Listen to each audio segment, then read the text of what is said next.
Hello everyone, jumpa lagi bersama saya pada kelas TOEFL Online Preparation. Pada pertemuan hari ini, saya akan membawakan materi yaitu prediksi soal-soal TOEFL ITP terbaru untuk Februari 2025. Nah, soal-soal ini kami rangkum berdasarkan pengalaman kami dari soal-soal TOEFL yang sudah keluar sebelumnya. Nah, ini akan menjadi pelajaran yang sangat penting sekali buat teman-teman dalam mempersiapkan tes TOEFL ITP. Nah, nanti kita akan praktek supaya nanti teman-teman bisa melihat kira-kira berapa jumlah benar soal yang teman-teman benar bisa dapatkan. Kemudian nanti saya akan memberikan penjelasan bagaimana cara mengerjakannya. Serta nanti juga akan saya berikan strategi-strategi kira-kira bagaimana cara mendapatkan skor tinggi di tes TOEFL ITP. Oke, sekarang saya akan berikan soal yang pertama. Nah, di soal pertama ini silahkan Anda pause. Saya berikan waktu 40 detik untuk soal pertama ini.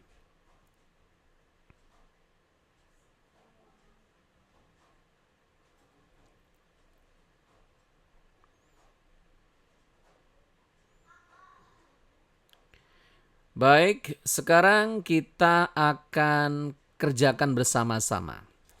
Nah, sebenarnya bagaimana cara mengerjakan soal TOEFL ITP bagian structure untuk incomplete sentence?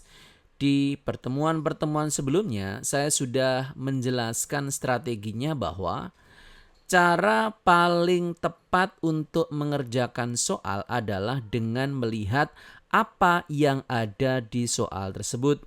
Contoh nih, number one, kita lihat di sini ada although. Although ini adalah conjunction. Kemudian di sini ada subject early microscopes. Ini adalah subject. Kemudian were ini adalah verb. Kemudian kita menemukan subjek kedua they. Kemudian kita menemukan verb provided. Ya. Jadi sudah ada double subject verb dengan conjunction. Maka kita tidak boleh menggunakan verb lagi karena tidak ada kata sambung lagi di sesudah subject verb yang kedua. Mana yang verb, misal ya, di sini ada see, ini sebagai verb 2 ya, ini nggak bisa, oke? Kemudian di, ini adalah noun yang bisa menjadi subjek. Padahal di sini nggak ada kata sambung, maka jawaban yang tepat adalah yang B, to observe. Ini disebut dengan to infinitive. Pertanyaannya, kapan to infinitive digunakan? To infinitive digunakan jika sudah ada verb utama, maka kita bisa menggunakan verb to infinitive. Contoh nih ya. Misal saya tuliskan kalimat I'm happy ya to see you. Kita lihat subjeknya I, ada verb am. Nah, see ini kan verb juga, tetapi dia nggak boleh berdiri sendirian. Dia membutuhkan to karena ini adalah to infinitive. Dia digunakan karena sudah ada verb utamanya.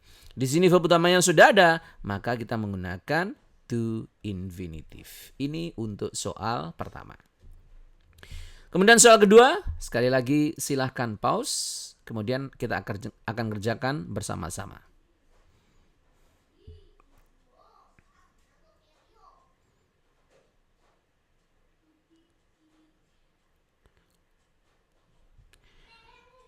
Oke, sekarang kita kerjakan nomor 2. Kita lihat di nomor 2 ada 2 koma. Jadi soal ini pasti nanti akan keluar tipikal soal ini. Nah, soal ini disebut dengan soal apositif. Jadi tanda kalau ada 2 koma ini menunjukkan apositif. Kalau apositif berarti ada subjek the ancient city of Pompeii. Ini adalah subjek. Kemudian ada verb remain. Ini adalah verbnya. Oke? Berarti kalau apositif dia nggak boleh ada verb. Oke, bolehnya apa? Karena di sini ada by, ini menunjukkan sesuatu yang pasif. Yang boleh apa? Isi dari apositif yang boleh adalah participle. Kalau Anda isi dengan subject verb salah karena tidak ada kata sambung. Oke. Kalau Anda isi dengan verb salah karena tidak ada kata sambung, yang tepat adalah participle yang pasif atau yang pas, yaitu destroyed. The ancient city of Bombay destroyed by the eruption. Verbnya adalah remain. Kalau destroying tidak tepat karena ini participle yang aktif. Di konteks ini dia menggunakan by, maka kita menggunakan destroyed, yaitu verb 3. Selanjutnya, silahkan di pause lagi, kita kerjakan soal nomor 3.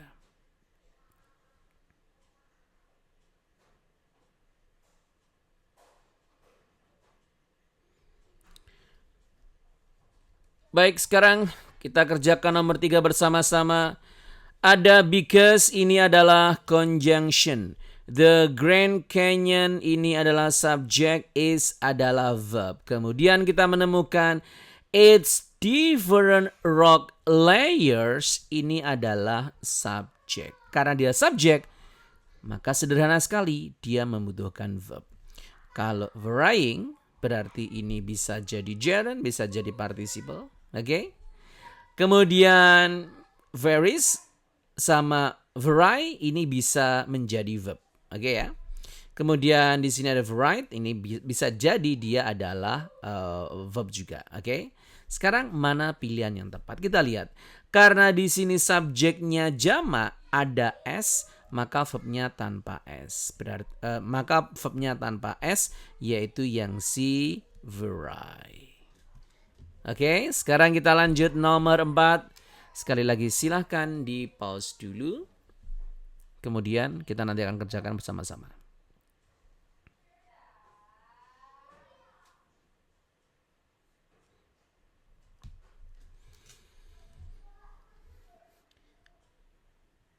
Oke, sekarang kita lihat number 4. Apa yang kita temukan di nomor 4 hampir mirip dengan soal sebelumnya. Ada koma berarti menunjukkan apositif. Berarti the telescope itu adalah subjek. Revolutionized ini adalah verb. Berarti ini butuhnya apositif. Apositif bisa berupa kata benda, bisa berupa participle. Karena di sini ada by, berarti menunjukkan participle. Mana participle? Kalau B ini verb ya. Kalau D ini subject, participle bisa inventing, bisa invented. Karena di sini by menunjukkan pasif, menunjukkan past, maka jawabannya C, invented by Galileo. Kalau yang A salah karena dia aktif atau participle yang present. Sudah, sekarang kita lanjut nomor 5. Sekali lagi silahkan di pause. Kita akan kerjakan sesudah teman-teman mengerjakan.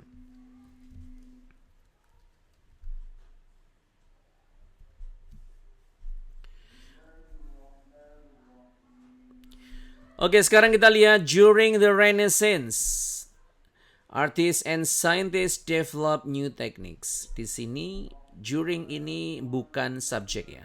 Artists and scientists ini subjek, develop ini verb, berarti sekali lagi kalau sudah ada subjek verb, kita membutuhkan to infinitive. Maka jawabannya adalah A, to create.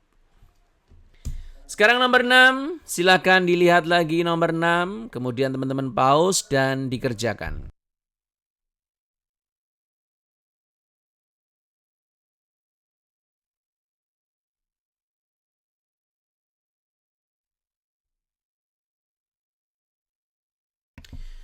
Oke, sekarang kita lihat ini sama dengan soal-soal sebelumnya di mana kita menemukan ada koma.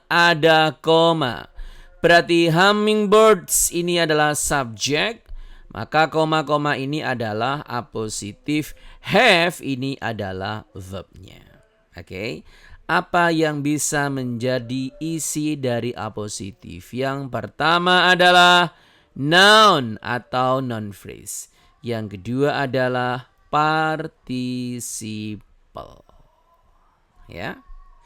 Nah, di sini kita lihat mana yang verb. Ini no, ini verb. Nggak bisa.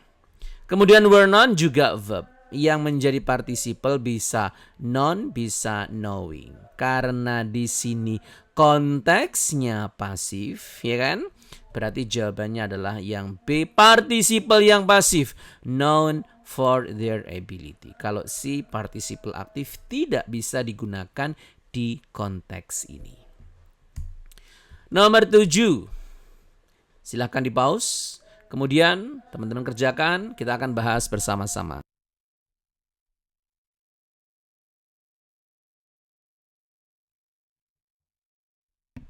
Oke, sekarang kita lihat di nomor 7 ini.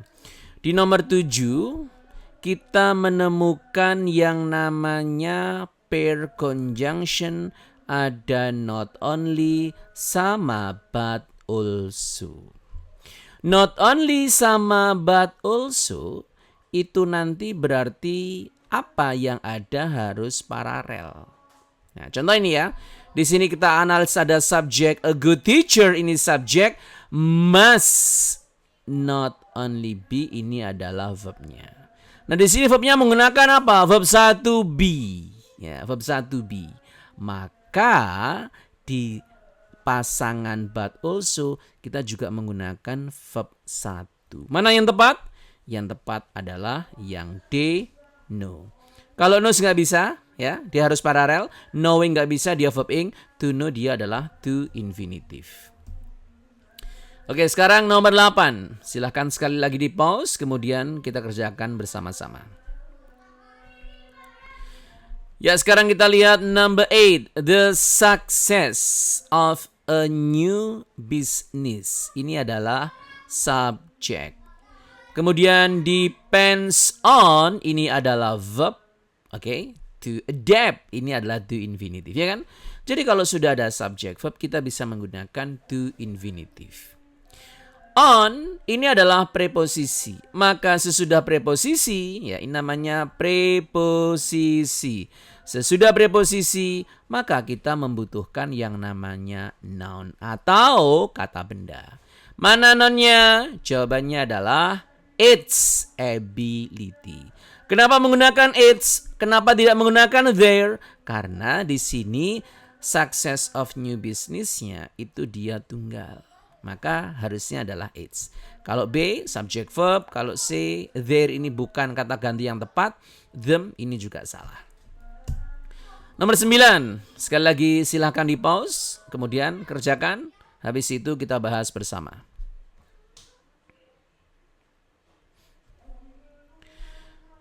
Oke, sekarang kita lihat number 9. The northern lights or aurora borealis. Ini adalah subjek. Occur ini adalah verb. When ini adalah conjunction. Kemudian kita lihat solar particles. Ini adalah subjek. Interact ini adalah verb. Berarti sudah ada double subject verb. Conjunction dan subject verb. Oke. Berarti apa yang boleh? A salah karena dia adalah verb. B juga salah, dia adalah verb. Nah, bisanya apa? Bisanya adalah yang D, producing colorful displays of light. Ini disebut dengan participle. Kemudian terakhir, nomor 10. Silahkan sekali lagi di pause. Kemudian nanti kita akan kerjakan bersama-sama.